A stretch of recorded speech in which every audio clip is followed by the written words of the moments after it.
Hi friends.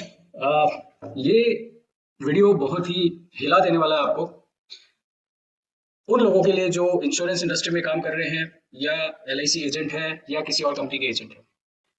कुछ समय पहले आईआरडीए ने एक फिगर जारी किया था कि 95% agents with in 3 years terminate हो जाते हैं, बिजनेस बंद कर देते हैं या ये इंडस्ट्री छोड़ के चले जाते हैं। क्या कभी आपने सोचा है इसका कारण क्या है? क्यों इंश्योरेंस एजेंट या एलआईसी एजेंट के साथ लो इनकम की बीमारी है? वो बहुत कम कमाते हैं, और कमाते भी हैं तो उसमें से बहुत सारा इस तरह का खर्च होता है जो कि बोला नहीं जा सकता, बट वो आपकी इनकम को घटाता है। ऐसा क्यों होता है? क्योंकि इस इंडस्ट्री के अंदर इंश्योरेंस में एक सबसे बड़ी प्रॉब्लम है, और वो प्रॉब्लम की जड़ तक अगर हम नहीं समझेंगे तो हम इंश्योरेंस इंडस्ट्री में बढ़िया कस्टमर्स नहीं ला सकते, कस्टमर्स को बढ़िया experience and products and services नहीं दे सकते, और साइमल्टेनियसली बढ़िया इनकम भी नहीं कमा सकते। तो सबसे पहले मैं बात करता हूं कि जो भी इंश्योरेंस एजेंट रिक्रूट हुआ है या एलआईसी एजेंट रिक्रूट हुआ है, सबसे बड़ी समस्या क्या है कि जिस दिन वो रिक्रूट होता है, उसका सेल्स मैनेजर या उसका डेवलपमेंट ऑफिसर या उसका लीडर उसको क्या कहता है?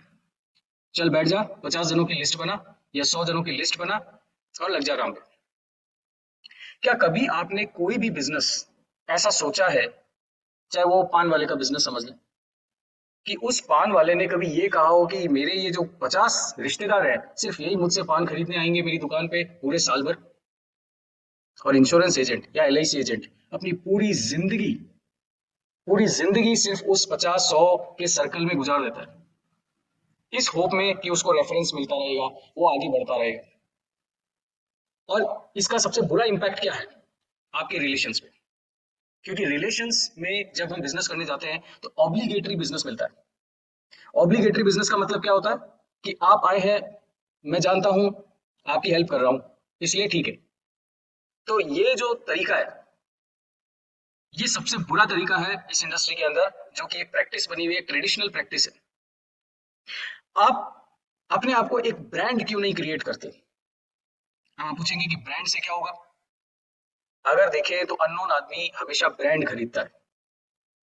क्या आपने लक्स ऐसे व्यक्ति से खरीदा जिसको आप जानते हैं? क्या आपने जो टेलीविजन अपने घर पे रखा हुआ है, क्या उस कंपनी के मालिक को पर्सनली आप जानते हैं? इसकी वजह से खरीदा आपने? या कोई भी और प्रोडक्ट?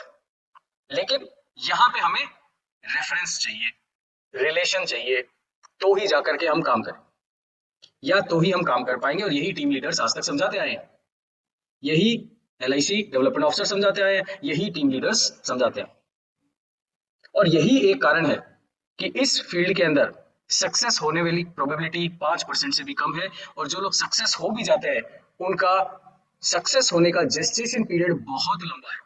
10 साल, 15 साल, 20 साल, 25 साल वो मेहनत करते हैं तो ऐसी इनकम पे पहुंच पाते हैं जिस इनकम पे वो प्राउड महसूस कर सकते हैं, जिसमें 50 लाख की इनकम, 1 करोड़ की इनकम, 2 करोड़ की इनकम तक वो पहुंच पाते हैं। बट मेजोरिटी 15,000 रुपए पर मंथ भी नहीं कमा पाते। उसका कारण है कि वो अपने रिलेटिव बेस्ड बिजनेस पे डिपेंडेंट है। उनको अपने आप को ब्रांडिंग ही नहीं करना आता। उन्होंने कभी अपने आप को एलिवेट ही नहीं किया, सोचा ही नहीं कि क्या मैं एक बिजनेस मॉडल क्रिएट कर सकता हूं जहां पे अननोन लोग मुझ पे ट्रस्ट करके मुझसे कांटेक्ट करें और मुझसे बिजनेस करें। एक छोटी सी पान की दुकान भी जो है अननोन मार्केट पे डिपेंडेंट है। वो ये नहीं कहता पान वाला कि आप हमेशा चूंकि मेरे मोहल्ले में रहते हो तो मेरे से ही पान खरीदने आना। लेकिन हम इस तरह का इंटेंशन रखते हैं कि हमारे रिलेटिव्स से हम हमेशा ये एक्सपेक्ट करते हैं कि वो हमें ही बिजनेस दे। क्यों? क्योंकि हमारे वो जानकार है। इससे घटिया बिजनेस मॉडल नहीं हो सकता। बिजनेस मॉडल हमेशा गिव एंड टेक पे निर्भर करता है। जब एक अननोन कस्टमर को आपसे वैल्यू मिलती है तो वो आप पे ट्रस्ट करता है, आपकी अथॉरिटी बिल्ड होती है तो वो आपको बिजनेस देता है। क्या कभी आपके टीम लीडर से आपने बात करी है कि सर मुझे बिजनेस मॉडल क्रिएट करिए ताकि मैं अननोन लोगों से बात कर सकूं? अब कई लोगों को यहाँ पे गलत फहमी हो जाएगी कि अननोन मतलब क्या? क्या मतलब मैं कोल्ड कॉलिंग करूं या मैं डोर टू डोर जाऊं? नहीं। क्या जितने भी ब्रांड्स है दुनिया में देखे हैं आपने, जो भी आपके दिमाग में अभी आ रहा है, क्या वो कभी आपके दरवाजे पे आके उसने खटखटाया?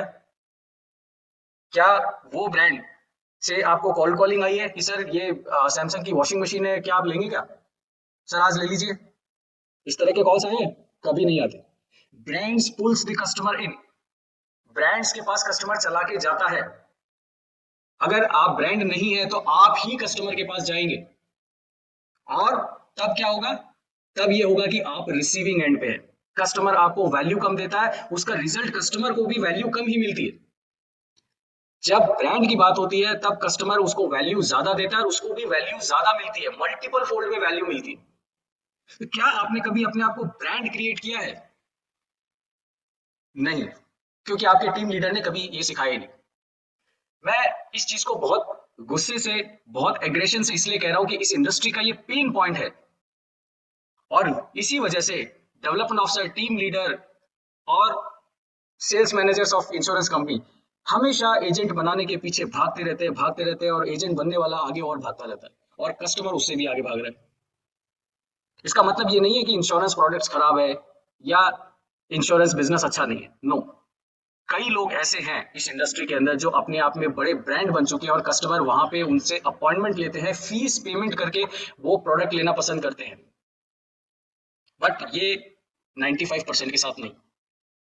तो ऐसा क्या करें कि हम ब्रांड बने? तो सबसे पहले ये थॉट निकाल दीजिए कि मुझे नोन मार्केट में ही बिजनेस मिलेगा। दूसरी बात, जो आपने फर्स्ट डे लिस्ट बनाई थी 50, 100, 500 लोगों की, प्लीज उसको आग लगा दीजिए। वो लिस्ट आपके कोई काम की नहीं है। आपको हमेशा शुरुआत करनी है जीरो रिलेशन बेस्ड बिजनेस से। क्या ऐसा होगा कि जब आपके पास अननोन कस्टमर्स आएंगे तो नोन कस्टमर्स नहीं आएंगे? नोन कस्टमर्स आपके पास चला के आएंगे कि सर आप इतना बढ़िया काम कर रहे हैं, हमें बताया नहीं, हम तो आपके पड़ोस में रहते हैं। ऐसा इंपैक्ट नहीं आना चाहिए। तो जरा सोचिए कि आप जिस प्रैक्टिसेस पे थे, जिसमें हम अपनी जाति, हम अपने समाज, हम अपने नियर एंड डियर, हमारे रिलेटिव्स, सिर्फ उन्हीं के साथ बिजनेस कर रहे हैं, और उसमें भी इतना बड़ा पाप कर रहे हैं क्योंकि ये ऑब्लिगेशन बिजनेस है, तो हम बहुत ही छोटे टिकट साइज पे काम करते हैं।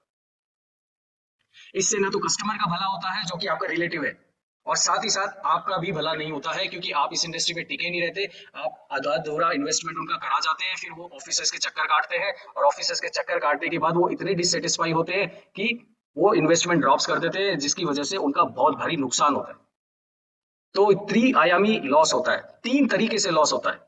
कंपनी को जो लॉस होता है, आपको इनकम का लॉस क्योंकि आपको अब दूसरा प्रोफेशन ढूंढना पड़ेगा, और कस्टमर को जो उसने इन्वेस्ट किया उसका लॉस क्योंकि वो डिसकंटिन्यू कर चुका है। तो हमें बहुत ही ध्यान से समझना पड़ेगा कि ये जो पुराना मॉडल है, बिजनेस मॉडल, उसको त्यागना पड़ेगा। अगर हम उसको त्यागेंगे नहीं तो हमारी इनकम नहीं बढ़ेगी। आज कोई छोटे से छोटा प्रोफेशन ले लीजिए, उसमें भी आदमी 50,000 रुपए से लेके 2 से 3 लाख रुपए पर मंथ तक कमा लेता है। लेकिन ये इनकम का फिगर LIC एजेंट या इंश्योरेंस एजेंट की लाइफ में बहुत रेयर है। कि जब आप अननोन मार्केट में हैं, आप लिमिट्स हटा देते हैं, तब आपके पास में अनलिमिटेड नंबर ऑफ कस्टमर्स है। तब जब अनलिमिटेड नंबर ऑफ कस्टमर्स है तो आपके पास चॉइस ज्यादा है कस्टमर्स को सर्व करने की। Every Tom Dick and Harry customer को हमें सर्विस नहीं देनी है। ये जान लीजिए कि अगर कोई कस्टमर हमारे पास आता है तो हमें भी उसकी क्वालिफिकेशन चेक करनी चाहिए कि हमारी सर्विस के वो लायक है कि नहीं है। ये चीज चेक करने के बाद में हमें ये देखना है कि हम उसको क्या बेस्ट दे सकते हैं। इसमें जरूरी नहीं है कि हमको प्रोडक्ट देना ही देना है उसको। हो सकता है उसको कोई प्रोडक्ट की जरूरत ही ना हो, वो भी एडवाइस हमें देनी चाहिए उसको। या जिस तरह के प्रोडक्ट्स उसने ले रखे हैं उसमें क्या बेटर किया जा सकता है जिससे उसको और बेनिफिट मिले। तो हमें अपनी सोच का दायरा खोलना होगा, और ये चीज करने से सिर्फ आपका फायदा नहीं है, इंश्योरेंस इंडस्ट्री का ही फायदा नहीं है, या कस्टमर्स का ही फायदा नहीं है। हमारी कंट्री को बेहतरीन इंश्योरेंस इंडस्ट्री चाहिए, मोर बिजनेस वाली इंश्योरेंस इंडस्ट्री चाहिए जिसमें और ज्यादा बिजनेस आए, क्योंकि हम बहुत ही अंडर डेवलप्ड है इंश्योरेंस पेनिट्रेशन के मामले में। नंबर्स में भी कम है, और जितना इंश्योरेंस, जितना प्रोडक्ट इन्वेस्टमेंट्स में आना, प्रोडक्ट इन्वेस्टमेंट होना चाहिए पर कस्टमर, वो भी लोएस्ट है, बहुत ही कम है। तो it is a disservice to the society, to the nation, अगर हम लिमिटेड मार्केट में ऑपरेट कर रहे हैं। हमें अपने को नेशनल वाइड, स्टेट लेवल या मल्टी सिटी लेवल ऑपरेशंस पे आना चाहिए। और उसके लिए हमें क्या करना पड़ेगा? उसके लिए हमें हमारा काम करने का तरीका बदलना पड़ेगा। सबसे पहले हमें अपना पर्सनल ब्रांड क्रिएट करना पड़ेगा। और पर्सनल ब्रांड क्रिएट करने के बाद में जो सेकंड चैलेंज आएगा कि मैंने पर्सनल ब्रांड क्रिएट कर दिया, अब अननोन लोग मेरे पास आएंगे कैसे? तो उसके लिए आज की तारीख में आप स्वर्णिम युग में जी रहे हैं, जहां पे आप नेशनल तो क्या इंटरनेशनल लेवल पे एक झटके में जा सकते हैं, वो है social media and online media. Online and social media पे जब आप काम करेंगे तो आपको हर रेंज के कस्टमर्स मिलेंगे, हर तरह के कस्टमर्स मिलेंगे, हर तरह के प्रोस्पेक्ट्स मिलेंगे। बहुत सारी ढेरों समस्याएं हैं, उनको उन समस्याओं को सॉल्व कीजिए ऑनेस्टली, उनको हेल्प कीजिए, and these customers will pour in great business to you. उनकी समस्या सॉल्व करना बहुत जरूरी है। अगर उनकी समस्याएं सॉल्व नहीं होती है तो बहुत सारे ऐसे खतरे हैं जो उनकी डेथ के बाद उनकी फैमिली को झेलने पड़ते हैं, और they are completely unaware of this. जब आप सोशल मीडिया एंड ऑनलाइन पे जाते हैं तो सबसे बड़ा क्वेश्चन आता है कि मैं करूंगा कैसे? सोशल मीडिया पे आ गया, मैं फेसबुक पे आ गया, now how will I do it? यहाँ पे रोल आता है आपके मेंटोर का। ऐसा मेंटोर चुनिए जो आपको सोशल मीडिया पे पर्सनल ब्रांडिंग करना सिखाए, ताकि आप अपना बिजनेस बेहतरीन तरीके से with all trust, authority and value create करते हुए कर सके। क्योंकि वहां पे आप अगर फ्रॉडुलेंट प्रैक्टिसेस में पड़ेंगे, जो कि आई एम सॉरी टू से हम अपने रिलेटिव बेस्ड बिजनेस में शायद डायरेक्टली और इनडायरेक्टली ये कर रहे होंगे, लेकिन यहाँ पे जब हम ऑनलाइन की बात कर रहे हैं, एवरीथिंग इज ट्रांसपेरेंट। आपको भी ट्रांसपेरेंट होना पड़ेगा, आपको अपनी सर्विसेज को लाउडली बताना पड़ेगा, उसके पीछे कॉस्ट को भी बताना पड़ेगा। वो सारी चीजें जब आप बताते हैं तो आपका पर्सनल ब्रांड क्रिएट होता है। पर्सनल ब्रांड जब क्रिएट होता है, कस्टमर फेथ करता है। फॉर एग्जाम्पल, आप चेक कीजिए पिछले 2 साल में आपने अमेजोन से या और कोई ई कॉमर्स साइट से कितने प्रोडक्ट्स मंगाए? हो सकता है 40,000, 50,000, 1 लाख, 2 लाख, 5 लाख तक आपने मंगाया। क्या आप उस प्रोडक्ट के मैन्युफैक्चरर को पर्सनली जानते थे? क्या वो आपका रिलेटिव था? नहीं था। और होगा भी तो एक आध हो सकता है शायद गलती से, बट 99% नहीं। फिर भी आपने ऑर्डर दिया, क्या चेक करके? प्रोडक्ट चेक करके? नहीं, प्रोडक्ट तो आपको पहले से ही पता था। आपने चेक किए rating, reviews and comments about that product, और फिर आपने क्लिक बटन दबाया और टोकरी में सामान डाल के पैसा दिया, सामान लिया। When you are doing this, why can't your personal brand will be able to do this?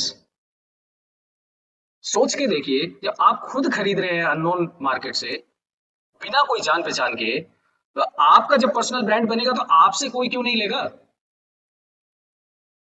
तो पर्सनल ब्रांड एक साइंस है जिसपे आज मिलियन डॉलर बिजनेसेस क्रिएट हुए हैं। क्या कभी आपने जीमेल को मार्केटिंग करते देखा है? क्या उसका बिलबोर्ड देखा है कि साहब जीमेल में अकाउंट खुलवाइए? क्या कभी गूगल ने या फेसबुक ने आके ऐड किया है टीवी में आके कि जी हमारे पास अकाउंट खुलवाइए? No, but they are the most valued brand in the world. तो सबसे इंपॉर्टेंट बात है पर्सनल ब्रांडिंग। जब पर्सनल ब्रांडिंग करते हैं तो आपको सेलिंग नहीं करनी पड़ती है, बेचना नहीं पड़ता, कस्टमर परचेज करता है। आपको सेलिंग स्किल की जरूरत ही नहीं है, क्योंकि जब आप सेलिंग करते हैं तो मोस्टली मिस सेलिंग करते हैं, आप ओवर एम्पलीफाई करते हैं बेनिफिट्स को, आप सेल्स की हंगर में प्रोडक्ट को किसी भी तरह बेचना चाहते हैं। तो ये हंगर जो है, ये हमेशा कस्टमर के दिमाग में एक वॉल क्रिएट करती है, नेगेटिव वॉल, जिसको आपको तरीके अलग अलग तरीके से तोड़ना पड़ता है। आप बार बार उससे विजिट करते हैं, बार बार उसको फोन करते हैं, किसी और रिलेटिव से दबाव डलवाते हैं, कुछ और बेनिफिट ऐड करते हैं, कुछ और डिस्काउंटिंग करते हैं, वगैरह वगैरह। लेकिन कभी आपने लक्स साबुन खरीदते समय डिस्काउंट मांगा है? नहीं मांगा। कभी आपने आईफोन पे डिस्काउंट मांगा है? नहीं मांगा। कभी आपने प्रीमियम क्वालिटी की मोटरसाइकिल पे मांगा है? नहीं मांगा। कभी आपने डॉक्टर से डिस्काउंट मांगा है? नहीं मांगा। क्या डॉक्टर आपको कभी मेडिसिन सेल करता है? नहीं, वो काउंसिल करता है आपको। He asks you relevant questions to find out your pain point. और जब पेन पॉइंट आपका समझ में आता है, then he gives the exact prescription that solves your problem exactly. और आप बिना कुछ पूछे, बिना कोई निगोशिएट कहे आप उससे दवाई परचेस करते हैं। क्यों? क्योंकि डॉक्टर एक ट्रस्टेड ब्रांड है। He has done lot of rigorous studies, जब जाके उसको वो उपाधि मिली है। और उसके बाद he is expert in counselling, solving the pen points जो उसके पेशेंट्स को है। And that's why people have so much faith, और इसीलिए उसके सामने लाइन लगाते हैं। क्या कभी इंश्योरेंस एजेंट के पास में या एलआईसी एजेंट के सामने कोई लाइन लगाता है? नहीं। फीस देता है 95% के साथ नहीं है, लेकिन हाँ कुछ 4-5% लोग ऐसे जरूर हैं जिनके पास कस्टमर्स अपॉइंटमेंट लेने के लिए वेट करते हैं, उनको फीस भी देते हैं। और उसके बाद जिस तरह से मेडिकल शॉप से डॉक्टर के द्वारा प्रिस्क्राइब दवाई ही लेते हैं, उस तरह से ऐसे एडवाइजर्स जो पर्सनल ब्रांडिंग बिल्ड करते हैं, उनके साथ भी यही होता है कि वो जो रेकमेंड करते हैं उस पर कस्टमर निगोशिएट नहीं करता है, क्योंकि उसको पता है कि उसको एकदम राइट फिट मिला है। तो हमें पर्सनल ब्रांडिंग की पावर को समझना पड़ेगा। अगर हम अपनी इनकम को 1 लाख, 2 लाख, 3 लाख, 5 लाख पर मंथ की लेके जाना चाहते हैं, as a financial adviser, as an insurance agent और as an LIC agent, please do mercy on you. आप जो हार्डवर्क कर रहे हैं गलियों में घूमने का, उससे बचिए। आज 95% लोग 5 से 6 घंटे ऑनलाइन मोबाइल पे होते हैं, and you are finding the customer on the streets. That is the biggest problem. You don't know how to come online, number one. You don't know, if you come online, how to propagate your personal brand, how to build your personal brand. You don't know the exact process, step by step, how to move on from one social media platform to another, and then creating lots of leads so that you can filter out the eligible customer for your services. Let's take another example. क्या आपने 7 star heritage hotel visit किया है? अगर किया है तो मुझे बताइए, उन उसकी सीढ़ियां चढ़ने से पहले क्या इंश्योर करते हैं कि आपकी पॉकेट में एनफ मनी है to take a dinner? Yes और no? I think yes. But गली में खड़ा हुआ जो पानी पतासे वाला है, क्या उसके लिए ऐसा सोचते हैं? नहीं। क्यों? क्योंकि यहाँ कस्टमर खुद को अपनी क्वालिफिकेशन चेक कर रहा है कि क्या मैं 7 स्टार होटल में जाने के लिए अफोर्ड कर सकता हूँ क्या, मेरे पॉकेट में एनफ मनी है क्या, ताकि मैं वो एक्सपीरियंस ले सकूं जो हेरिटेज का है, जो राजा महाराजाओं ने या सेलिब्रिटीज लेते हैं, क्या वो एक्सपीरियंस मुझे मिलेगा? मिलेगा। That has to have certain budget. So in similar way, आपको 7 स्टार हेरिटेज होटल की तरह अपना पर्सनल ब्रांड क्रिएट करना है, जहां कस्टमर्स आपके पास आए तो सही, but they should become qualified first to take your services. If you don't want to have this, if you keep on serving every Tom, Dick and Harry, I'm sorry, you cannot have better earnings. पुराने कई advisers के examples आपको मिलेंगे जिन्होंने आज लाखों रुपए per month की इनकम कमा रहे हैं, लेकिन उनका इतिहास 25, 30, 35 साल तक काम, लगातार काम करने से हुआ है। क्या इतना समय आप अब लगा सकते हैं? तो ट्रेडिशनल मॉडल बेहतरीन है, 25, 30, 35 साल तक आप काम करते जाइए, definitely you will get income. But आज का जमाना जो मुझे लगता है, खास करके जनरेशन जेड, जो कि 95 के आसपास बॉर्न हुई है और 2008-10 के आसपास के बीच में जिनका जन्म हुआ है, they are joining the workforce slowly. They are not going to take relative based business seriously. They are going to be the major chunk of our labor force. Our maximum portion of earning of India will come from this section in next coming years. Are you ready for that? They purchase not the products, they purchase reviews, ratings and comments. And if you don't have that, you are losing the market. Your old customers will become old and will leave you.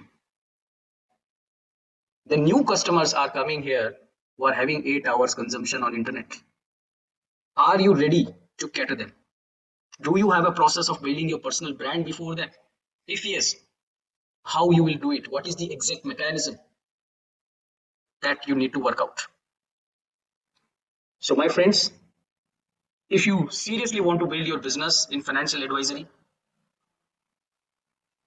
whether you are an LIC agent or aspiring to be an LIC agent or insurance agent, अगर आपको कोई ऐसा team leader मिला है जो ये कहता है कि आ जाओ 100 जनों की लिस्ट बनाओ और कल से काम शुरू हो जाओ, leave that team leader right now. उस डेवलपमेंट ऑफिसर, उस सेल्स मैनेजर को छोड़ दीजिए, वो सिर्फ आपको अगले 2 से 3 साल का करियर दे सकता है एंड 15 से 20 हजार की इनकम, उसमें भी सबसे घटिया तरीके से अगर वो बिजनेस प्रोक्योर कर सकता है वो ही सिखाएगा वो। You will not have a respect, dignity before your customers. I am saying it very bluntly. आपको बिजनेस मिलेगा आपके रिलेटिव से, आपको अपने रिलेटिव से बिजनेस दिलाएगा वो, लेकिन जैसे ही उस रिलेटिव के घर में शादी होगी वो आपको बुलाएगा खाने पे नहीं, काम करने के लिए, because he obliged you. Now you have to oblige it, and that is the bitter truth. You need to serve those things which you are not paid for. Why? Because you did not ask payment in exchange of your services, your value, but your relations, your friendliness, because you are known to them. So you need to work out. हलवाई के साथ लगना है, catering में लगना है, फिर अपनी कार देनी है ताकि विदाई समारोह हो सके, फिर उनके सारे मेहमानों को स्टेशन छोड़ के आना है. Are you okay with this? Then it's fine. But if you want to build a business that earns 5 lakh rupees a month, 2 lakh rupees a month in insurance industry or investment industry or financial advisory, you cannot do with your relatives. If you are able to do, maybe possible because you have the relatives who are ultra rich and super rich. That's an exception case. They don't want to join as a financial advisor for the sake of business, but there are some other reasons that's why they are joining this profession. But I'm talking about the rest of the 95% who are not earning good amount. And because of that, their customers are also suffering. And if customers are suffering, industry will suffer. So I'm saying very bluntly, you need to get a process. You need to be online. You need to build a personal brand under a well-groomed wealth coach, a business coach. If you don't have a business coach who can do this, I'm sorry, you should exit from this industry. Because you cannot have more than 1 or 2 or 3 years of career here.